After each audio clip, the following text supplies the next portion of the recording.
Hi, my name is Benjamin Stephens-Fripp, and I'm speaking on behalf of myself, Ali, and Carine. We're all researchers at Facebook Reality Labs, and I'm going to briefly present to you our paper on a multi-channel pneumatic analog control system for haptic displays. Soft robotics use continues to grow, with pneumatic control being a common actuation source. However, often we only have limited control of the pneumatic waveform, which results in limited haptic expressions. Typically, pneumatic actuators only have two states, pressurized or unpressurized, with a fixed inflation speed. Alternatively, by using electronically controlled pressure regulators, we can control not only the desired pressure level, but the speed and path to get there, which we refer to as analog control. In this paper, we present a desktop-based system built from off-the-shelf components, which enables for experimentation of the impacts of analog control.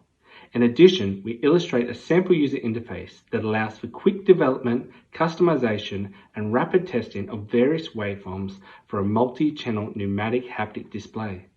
Lastly, we demonstrate two impacts of using such analog control on the haptic experience, where we look at increasing pleasantness in a pulsing sensation and increasing perceived continuality in a tactile apparent movement.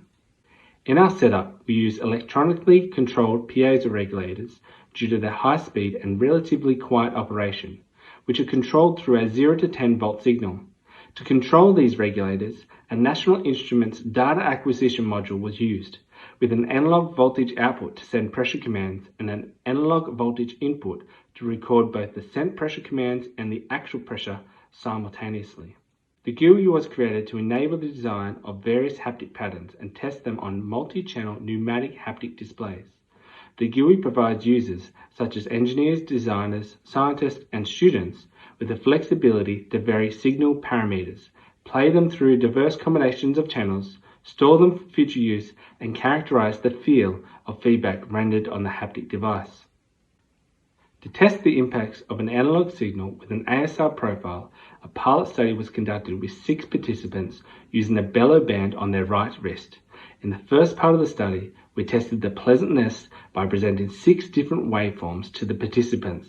We varied the attack and release durations of the waveform with 50 millisecond increments from 0 milliseconds for a square waveform, as shown in the upper left figure, to 250 milliseconds for a triangle waveform, shown in the lower left figure. All 8 actuators of the wristband were activated at the same time. In the second part of the study, we tested the continuality of the signal. The same 6 waveforms were presented, but with a delay of 50 milliseconds, which means a 150 millisecond overlap. Waveforms 1 and 6 are shown on the right. These signals represent the sensation of a haptic pattern running clockwise around the wrist. Participants had to rate the signals verbally from 1 to 5, representing not pleasant at all to very pleasant in the first study, or not continuous at all to very continuous in the second study. These are the results for the Pleasantness Study, with the average for all participants collated on the left and each participant's averages shown on the right. In both these graphs, the waveforms along the x-axis correspond to increase in attack and release durations of the waveforms, and the y-axis is the participant's pleasantness rating.